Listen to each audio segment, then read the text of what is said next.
Namaste, my beautiful queens. There will be no cards. I wanted to say no photos because I keep on thinking about photos of my clients, my private girls, for those of you who requested my reading, and I got in last 3 days so many that I'm thinking that how can I do it all within 2 weeks period. Uh, I did put the no cards here. I will be talking, but this story probably will save you from so many mistakes in life because I was told this. Maybe many of you know this story, and I put this story in community at 4 a.m. It's just I'm remembering times a long time ago when I could sleep, and it seemed to me like a strange thing that people actually are capable of sleeping. This is a story which basically, when since I knew it, it helped me so many times in so many different situations. The thing is, my beautiful queens and kings, if many, particularly, especially one of them, the the story is about a donkey, an old man, and a little boy. Why I want to tell you this? Because when you hear such short stories, it's such a bright and short and pure demonstration of what you can or cannot or should or shouldn't do, that when you face similar situation, you will remember this story and probably not gonna waste your time trying to please somebody. So why do I want to say it? Because more of you will hear it if I put it in a video than if I put it in community, but it is there in community. Why I want to share it with you? Because no matter what, my beauties, especially in some societies, in some archaic societies with idiotic dogmatic rules, people very often, and I had seen it on example of my own mother even, I have seen it thousands of times, when people do something or do not do something in order to please other people, when you completely neglect yourself, what you are, you neglect. Who you are, you neglect. What you want, you neglect. What makes you happy, you neglect. You neglect it all. And what turns out to be, I'm sorry, before I say the story about the donkey, for example, my beauties, you have a talent of being an artist, probably painting, probably writing, probably you playing a guitar. But your parents probably could be both lawyers. So you are their only daughter, or you are their only son, or they are doctors, or they want you to become a doctor. So they're telling you, I'm losing my voice. They are telling you, listen, we want you to study medicine, or accounting, or the law, and become a lawyer, because you're always going to have good earning, you're going to have good standing, you're going to have good house. Nobody cares how you're going to feel inside. They are telling you, you have to have a house, you have to have. If it was that simple, if we could be just happy by having a house and having I don't know, a car. So what happens? You do not want to upset your parents, because you, again, another wrong idea, that you are obligated to follow and to do what your parents tell you to do because they're your parents. The thing is, yes, if you can respect your parents and love them, and but you don't belong, you are not a slave of your parent, you are not required to be a slave and to obey your parent, because your parents parents brought you into this physical world. They gave you physical body. They helped you to survive, or they taught you lessons if you chose yourself tough parents who neglected and abandoned you and created all these wounds and traumas in your childhood anyways. But you, when you neglect, this is your first, you neglect yourself. You go into a profession which your parents choose you because you want to please your father, because you want your father approval, or you want your mother's love. So anyway, you are A plus student. You hate everything about the law. You hate all these rules. You have a true talent of being a painter, but you want to make your parents happy, and your parents also walk around the neighborhood and friends and family and saying, my daughter or my son is in law school, so envy me. It's a brain. This is what creates this narcissism in our boys. Then we have 80% narcissists in a male form, and we don't know where they're coming from. Well, they're coming from parents who brought them up, creating that childhood trauma, which created that narcissism. I don't try to find excuses for narcissists, but they can destroy you if they get a hold of you. But underneath it all, it's a trauma, it's a wound. So you become a lawyer or you become a doctor, and it's not necessarily you are a bad doctor. It's just you, if you, it's not yours. It's simply like, I cannot do nothing. I worked in a bank. I hate all these papers. I hate dealing with all this debit credit numbers. I am not in this. I absolutely hate it. If you pay me good, I hate all about it, or the laws, or accounting. I hate all that. But your parents wanted you to, because they were in this. You went, so you neglected your own gifts, you neglected your own talents, and you went to please your father or your mother or both of them or the neighbors or the relatives. What you end up with? You end up with a profession which you have to do probably for the rest of your life. And when you hate your profession, you are miserable. Then you start having depressions. Then you start having anxiety. Then you start having panic attacks. Then you're going to start probably drinking. This is what happens when you neglect yourself. It always is a very bad result. Or another thing, this thing of, oh my goodness, I was, so much disappointment I get from the country, which since childhood it was my land. I've had many lives there. India, so many bitterness I get from that country lately, and disappointment and bitterness. What I see, what people are doing, it just puzzles me. Parents choose you a husband. Okay, let me go now to the wall, hit my head against the wall, and come back. In some cases, I have to tell it, in maybe 2% of cases, it can work out. Why? Because they choose someone from a good family. Because when you're young, you're stupid, you just fall in love. What happens? Like, you fall for a boy, for a young boy, probably a man. I think men only start to kind of look deep inside of that woman probably after age 35, maybe even less, because a man, at least before 25, what he sees is I don't know, legs, face, lips, whatever, pretty much her appearance. And this is what a man falls for. And then they get married. Then it turns out to be they are like sweet and yellow, not just sweet and bitter, which this is a taste and this is a taste, but they're like sweet and yellow. One is a taste, one is a color. They cannot be combined anyhow. So they already, he realizes this is not matchable. We are not getting each other.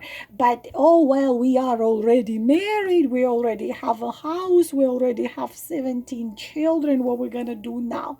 So in some cases it can work because parents can take into consideration the upbringing, because upbringing means a lot, and the parents it's some 2%.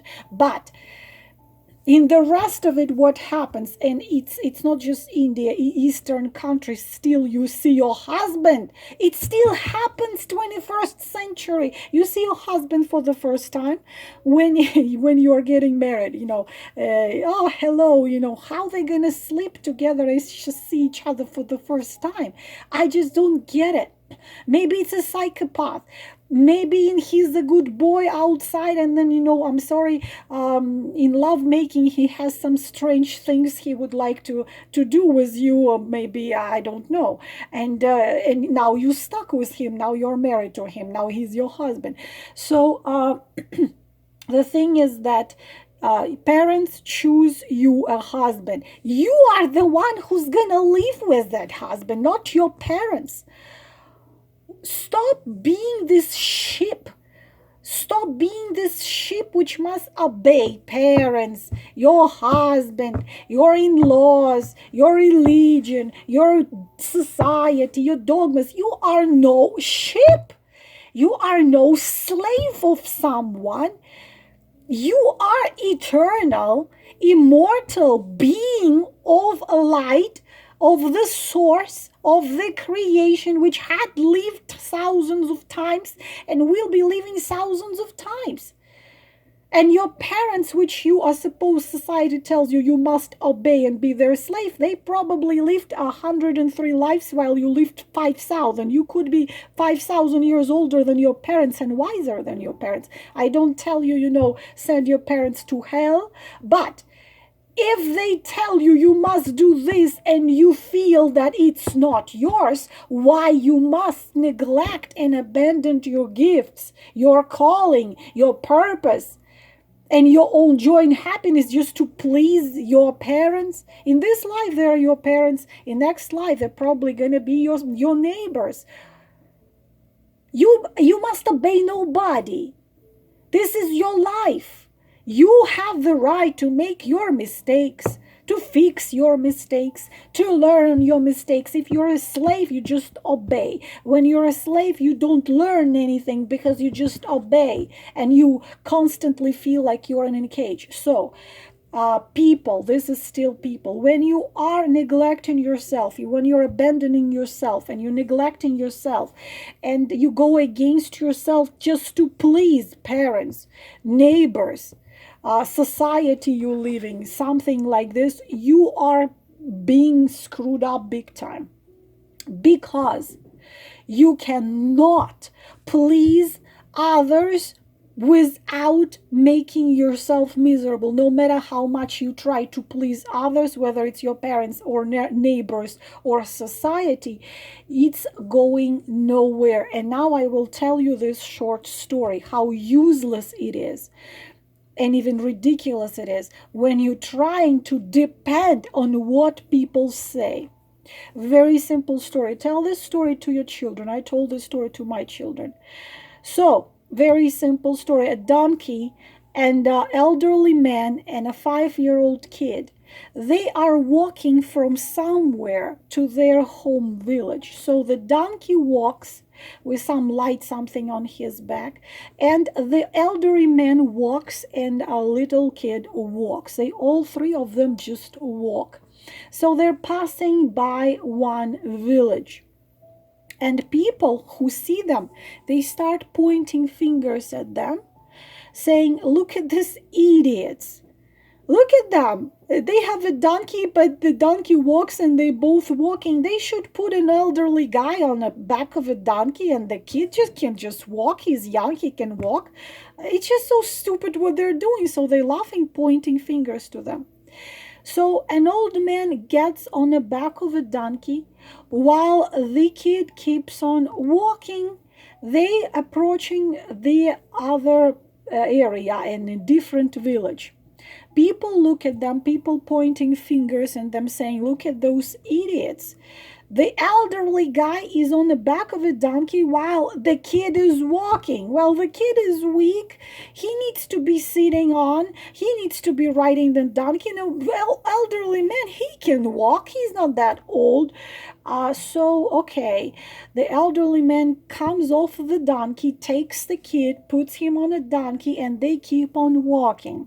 Next village, people look at these idiots. So instead of having instead of having the kid, no, the kid, the elderly one, now the elderly one on the back, now his kid is riding, this is walk. Actually, why don't they both sit on it? It's so stupid. They could be riding the donkey, that what donkey is for. So they both sit on the back of the donkey and keep on going. They keep it going, come to the next village. Look at this idiot, that poor animal. He's barely walking. They both are sitting on the back of it. He's gonna just fall down and die. And these idiots, they're not gonna have a donkey anymore. Why they're doing this? They should be all three walking. This one is not that old. That one is not that little. And they just can put the bags on the donkey. Donkey can walk, and then they just can walk. They're stupid. Conclusion: no matter how hard I try, you can pushing me. Okay, never mind. This is the moral of life. No matter what you do, there will be people who will criticize you and hate you and talk behind your back, no matter what you do. Girls, I had this complex of a good girl for so long. And I really couldn't understand how you can be hated just for your own very existence. I read somewhere, I don't remember who said that people will never forgive you a talent, because they're going to be people who would envy you. I mean, look at YouTube channels, my beauties. I mean, those dislikes. A 3-year-old kid, prodigy, plays Mozart, okay? He has these tiny hands, and it's 3-year-old plays Mozart. You will see 1 million likes and approximately 3,000 dislike. What is in the head of those people who put dislike on 3-year-old who can play Mozart? Or there is kid, is Russian boy, he doesn't have fingers, and he learned to play a piano. Also, you'll see 1 million likes and about 5,000 dislike. What is in the head of those people who's seeing absolutely something beautiful? A video when someone, they're saving a dog, abandoned, wounded, and they pull him back to life, and they treat him, they find him home. It's so moving, such moving, beautiful stories. You'll see, but you will see this, I want to see those people who do this. I want to look into their eyes and say, guys, what is wrong with you? You don't know how to express your own bitterness, seriously. And those people, they actually consider themselves right. They actually consider that they can criticize those who trying to do any video on YouTube. For example, the cooking video. It is difficult to make a video. Actually, you have to put it all together. It requires time. It requires effort. It requires passion. It requires many things. And but this person tries to share something they can do, maybe playing a guitar, maybe cooking a bread, maybe something else. They want to share it with the people. And it's an effort, and it's a work, and it's time. They'll share it with their open heart. So why do you do this? If you don't like it, just click X and walk somewhere where you want to be when you like to be. Why you do this? You just put your... it's a puzzling, like something puzzles me completely. Like I don't understand it. and they consider themselves right, and they also will tell you, because I do get these emails when people are trying to tell me what I am doing wrong. And if I change this, and I receive this email, and if you don't change your ways, I'm gonna unsubscribe. Whoop-de-doo. If you unsubscribe, I'm probably gonna jump from a cliff. What do you expect from me? Why should I change my ways because of you? If you don't like how I talk, how I write, how I do things, who holds you? Sweetheart, just unsubscribe and go where you find things which you like. No one's holding you, no one forces you. If it's irritating you, just go where you're gonna find your joy. Girls, seriously, they are bitter and they don't know how else to express bitterness. I've seen such horrific things. It was, I think, about a year ago. It was something horrible happening in Pakistan, the flood, or what was it? A year ago, a couple of years. It was something. No, it was a terrorist act, which damaged. Of course, many people suffered, and there one person who made donation to help those people who were affected, and he was blamed by people. There were people who were blaming him in supporting terrorists. So if I want to try to help the victims of terrorists, I can be blamed in supporting terrorists. You see, this is a scary world. I have seen a story. This is a real story. It's a real story. A man saved a woman while she was drawing because he was a champion in swimming. He saved her life. And because she was a big girl, like about 400 pounds, he almost died himself. You know what she did? She sued him for saving her life, because because she said, I didn't ask, and when I was taken to the hospital because I didn't have insurance, I now have $50,000 in medical bill. I didn't ask him to save. So it's pretty much, you see somebody's being, somebody's dying, just let them die, because if you save them, they can sue you. It's a scary world. You see, everything is put upside down. The white is black, the black is white, the good is bad, the bad is good. It's just all upside down, reversed cards. Does it mean you should pass by someone who needs help? Does it mean you should go against yourself? Does it mean you should neglect yourself so people can say good things about you? I told you the story about the donkey. No matter what you do, you will be hated and criticized. People, not all people, of course. I'm talking about believe it or not, most of people are good, maybe 10%. But the people will hate you for your talent. They will hate you if you are beautiful. They will hate you if you are rich.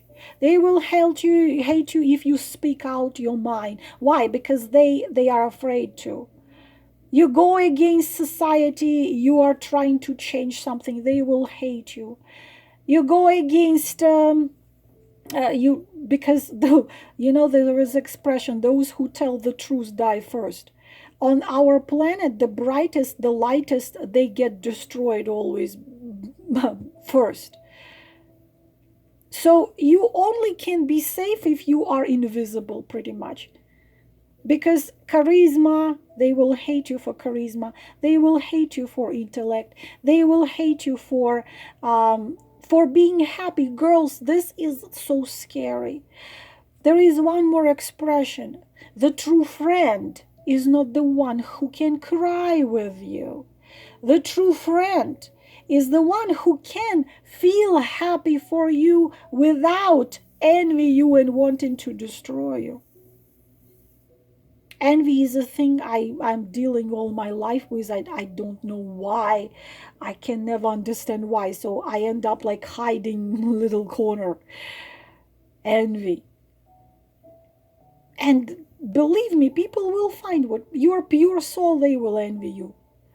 And I didn't tell you the story. Maybe I did. It's written in my book.